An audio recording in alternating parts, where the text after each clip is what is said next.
The 25th of June 1983. Helena, Montana. In a remote part of the Helena National Forest in the Elkhorn Mountains, just off Warm Springs Creek Road, members of the Capital City Radio Club had got together to enjoy a picnic and some time in the great outdoors. The scenery was beautiful. A shallow river ran through the area and a group of children were playing down by the water. One of those children was Nyleen Marshall.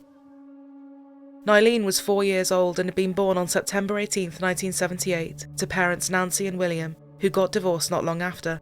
Nancy remarried Kim Marshall, who adopted Nyleen. Kim said she was an angelic child, just the sweetest little girl you could meet. She was at the picnic with Nancy, Kim, her older brother and little sister. It was turning out to be a lovely day, but it would end with so many unanswered questions and a lifetime of heartache. The children had gone down to the creek to play, and Nyleen had gone with them. When they all started to come back, Nyleen wasn't there. She had been playing with 2 older children, while the other kids explored a nearby abandoned cabin. The 2 had walked ahead of Nyleen, but when they turned around, she was gone. People were calling out her name and went looking down by the water, but she was nowhere to be found. As panic began to rise, everyone tried to hold on to the hope that she was somewhere nearby. But there was nothing. There was no trace of her anywhere. Law enforcement were called in, and before long, massive search and rescue operations were underway. The Jefferson County Sheriff's Office knew that the area was going to be a big challenge, so they drafted in the Lewis and Clark search and rescue teams, and helicopters using heat-sensing devices were also deployed. Over the days that followed, nearly 3,000 searches were carried out. 2,800 volunteers, including many members of the Church of Jesus Christ of Latter-day Saints, of which the family were members of, were out in force combing through the area. Many of them didn't even know the family. They just wanted to help in any way they could. Dogs and planes were also used to comb through the area, alongside those who were searching on foot. The FBI was soon drafted in, and divers were deployed to look in the mine shafts and bodies of water in the area. They even drained a pond, believing that maybe she had got too close and fallen in, but draining it turned up nothing. They hunted day and night for her, but none of these hunts yielded any results. How had a little girl simply vanished with no trace at all? As she was barefoot, she likely wouldn't have been able to get very far. She hated walking without shoes. She was only 4 years old, so the idea of her walking off for miles seemed highly unlikely.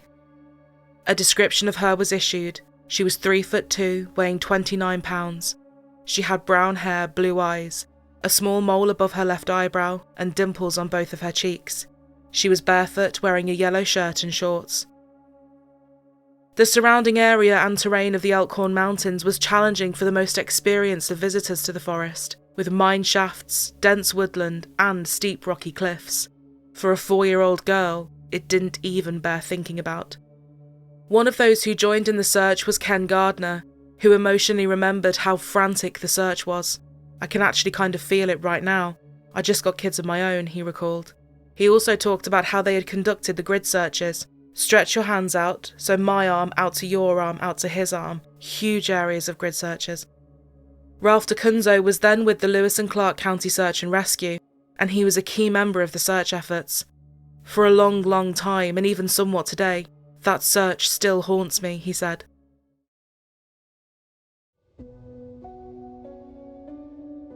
The searches had now been going on for 5 days, and they had been extremely difficult. The terrain was challenging, and the rain made it even more so. Ralph said, "I think about after day 5, with the elements and the potential of dangerous critters out on the hillside, it kind of came into our minds that we may not have a successful end to this." But they were not going to give up. Volunteers, in spite of the dangers, continued to arrive each and every day to pick up where they left off. Nobody could bear the idea of Nyleen being out in the wilderness by herself. Searchers went through the area on their hands and knees, praying they would find anything, and holding on to the hope that she had simply wandered off and become lost. A search dog named Duke was also brought in to help. Duke had helped find 37 people, and there were hopes that he would be able to find Nyleen. He did pick up a scent, but lost it soon after. Then, some of the children who had been playing down by the creek and catching frogs with Nyleen told her mother something that would take the case in a whole new direction. and would force everyone to consider a sinister new possibility, that Nyleen had been abducted. 2 girls had walked past her as she sat on the rocks by the beaver dams on Morpin Creek.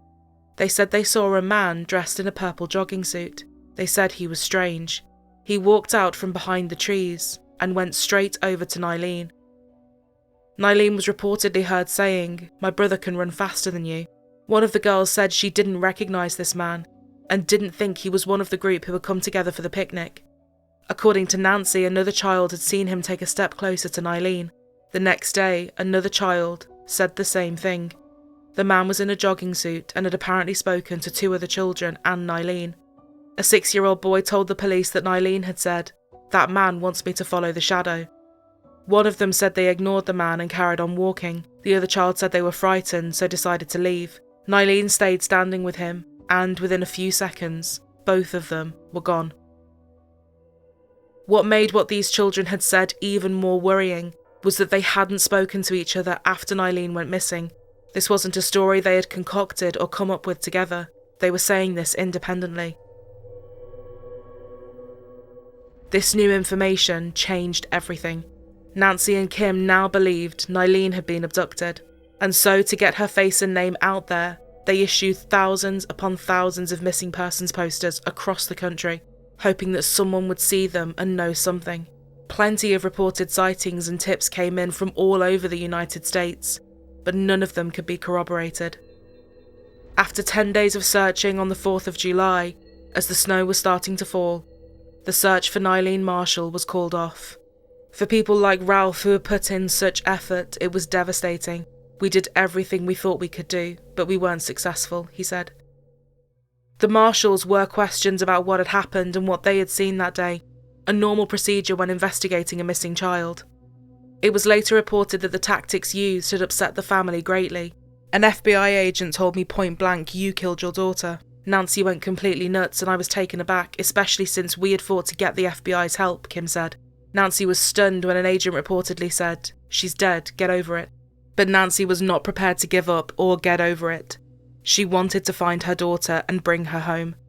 The Marshalls were also asked to send over various photographs of Nyleen, her siblings, and Nancy as a child. And devastatingly, these photos would all be destroyed in a lab fire. A composite sketch was drawn up and there were several people it reportedly resembled, including a man wanted in connection with the kidnap and murder of a child. After the sketch went out, the apartment of a suspect was searched and a photograph of a young girl was found. She looked like Nyleen, but after an investigation it was determined to not be her. This was yet another lead that went absolutely nowhere. As the months passed with still no sign of Nyleen Marshall, her case continued to grow colder. All of those involved were left in a state of limbo. How can you begin to move on when such a huge piece of your heart is missing? That would all change the following year. The National Centre for Missing and Exploited Children had been founded the year before by several advocates, including John and Reve Walsh. John and Reve's 6-year-old son Adam had been abducted from a department store in Florida and murdered.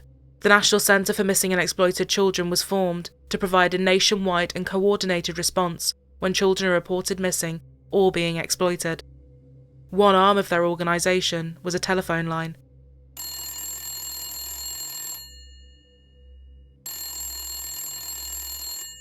The 27th of November, 1985. A call came through. The caller was anonymous and wouldn't identify themselves. He said that he was Nyleen Marshall's kidnapper, and he still had her. This was extremely concerning. Even if it was a hoax, it needed to be thoroughly investigated. No stone could afford to go unturned. This would also not be the last they would hear from this man. 2 months after the call, Child Find received an anonymous letter, appearing to be from the same person. It said in part, "She is a sweet little girl, and it is because of how much I have grown to love her that I realise how much her family must miss her. But she has adjusted and seems happy. She trusts me and isn't afraid. We play a lot and she laughs when we clown around. She smiles and acts coy when I tease her. She giggles when we snuggle and hugs me sometimes for no apparent reason.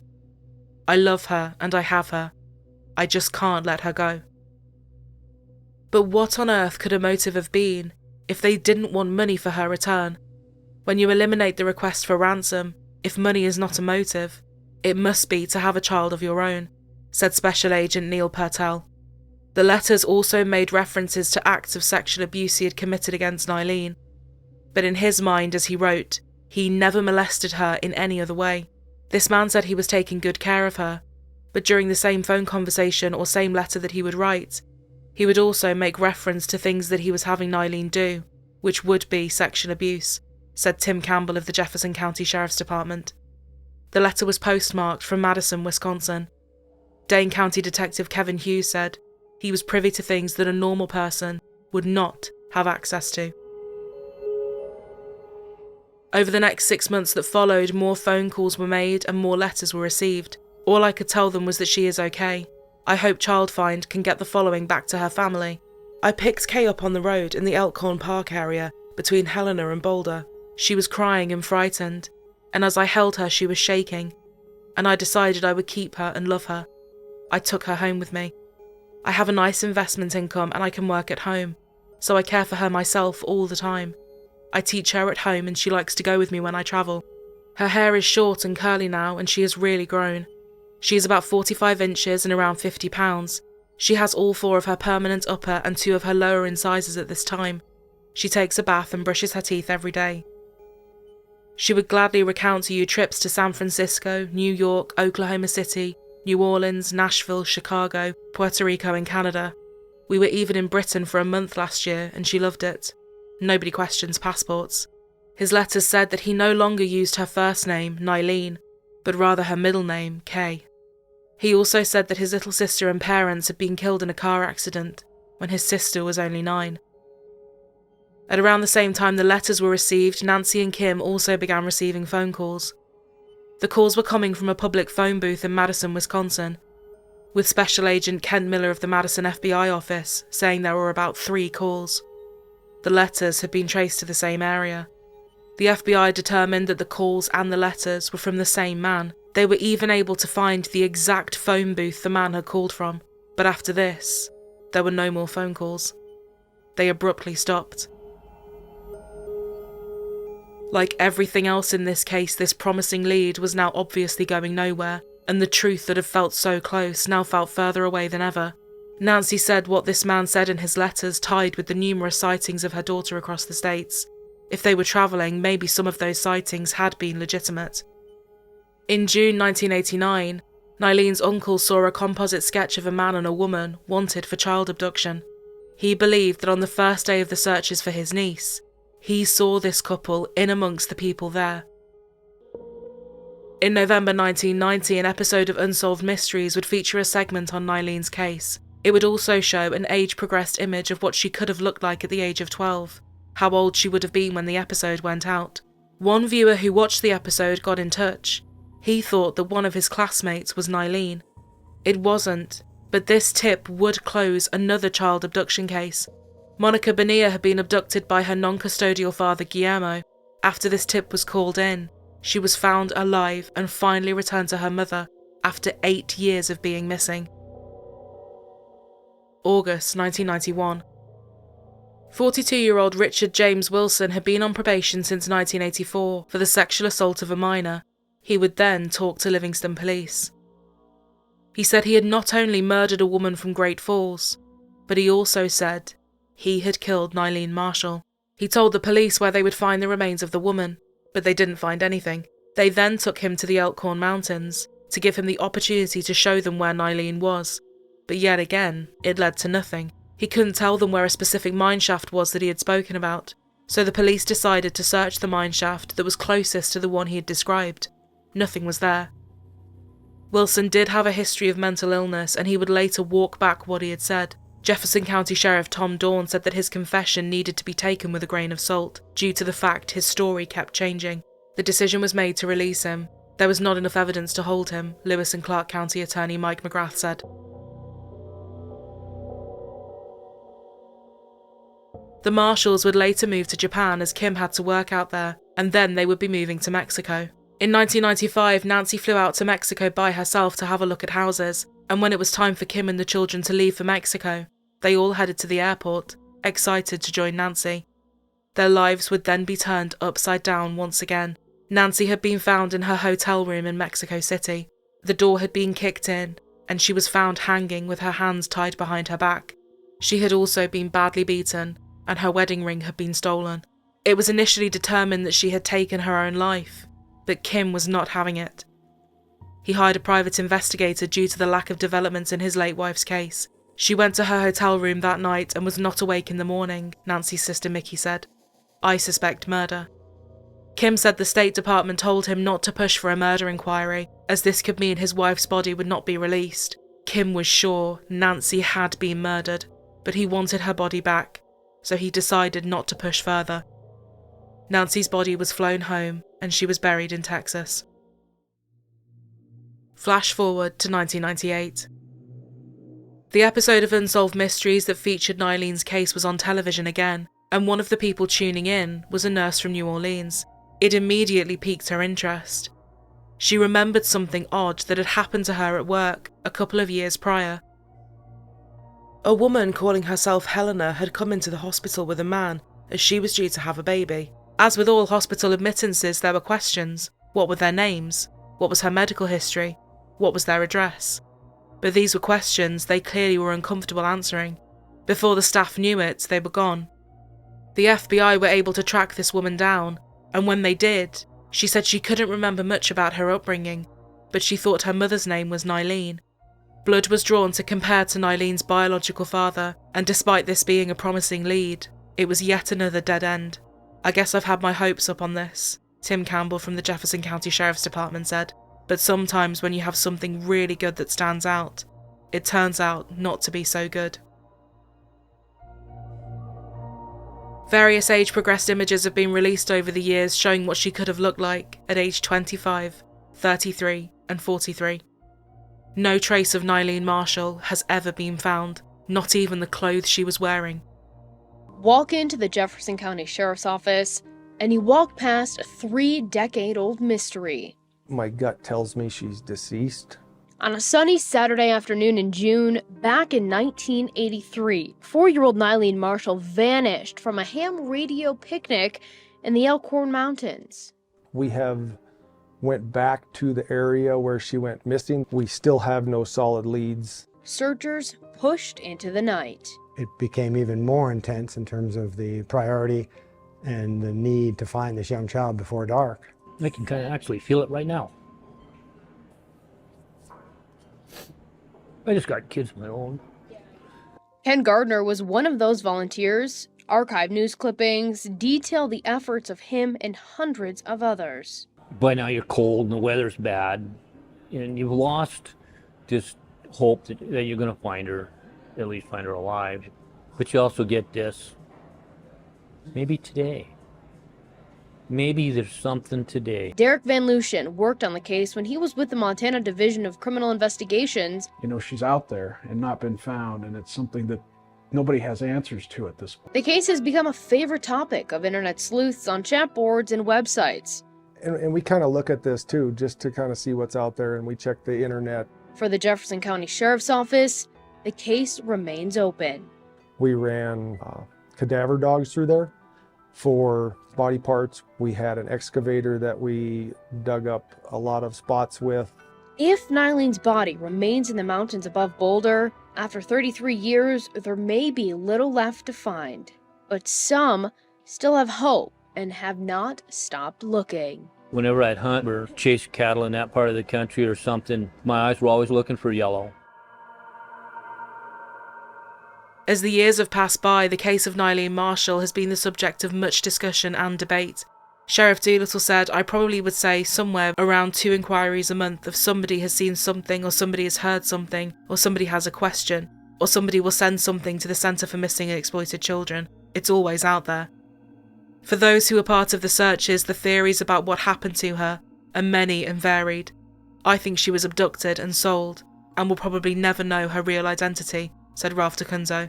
Ken Gardner said he thinks she is still alive. For the Jefferson County Sheriff's Office, the case is still open and will remain so until they have answers. Nyleen is listed on the Missing Persons Clearinghouse website, which is a real-time list compiled with information from the FBI about a person and their case. Clearinghouses are a network basically between states. So if we have a case that crosses state lines, we can contact the clearinghouse manager in another state and we work together to try and locate the missing people, said Jennifer Viets of the Montana Department of Justice. As soon as an agency enters a missing person record into the FBI missing persons file, some of that information is posted to the website. The search for Nyleen was the biggest the area had ever seen. For her family, the agony of not knowing and not having answers was unbearable. Her older brother, who was 6 when she went missing, told his mother that his heart wanted to cry. "I really miss Nyleen," he said to Nancy. "I really love her and I want to play with her. Do you think we'll ever find her?" Nyleen's little sister was just under 2 at the time and she loved playing with dolls with her. According to Nancy, when Nyleen went missing, her sister had trouble eating and sleeping and she didn't want to play with dolls anymore. Law enforcement have returned to the scene many times over the years. No evidence has ever been found. In 2018, the Find Nyleen Marshall Facebook page made a post. It said that handwritten letters had been sent to businesses in Janesville, Indianaford, and Edgerton, Wisconsin, relating to Nyleen Marshall. They were postmarked from Cincinnati, Ohio, with no return address. The post said they were being investigated by law enforcement. It has now been 41 years since Nyleen Marshall went missing. As with all unsolved disappearances, there are so many questions that we will likely never have the answers to. Had Nyleen become lost and succumbed to the elements? Or had she been the victim of something much more calculated and sinister? Were those letters and calls cruel hoaxes, or were they actually truthful? If she was abducted, a 4-year-old might have been told a story by somebody, and this man might have taken her as his own, and she believes that's her father when in reality she was abducted, Detective Hughes said. The only thing that we can hope is that with the passage of time, anyone who knows anything might come forward and bring some much needed closure to this case. On screen now are the age-progressed images of what she could look like at various stages in her life. Nyleen's case is classified as a non-family abduction. If you have any information relating to the disappearance or whereabouts of Nyleen K. Marshall, please contact the Jefferson County Sheriff's Office at 1-406-225-4075 or Child Find of America at 1-800-426-5678.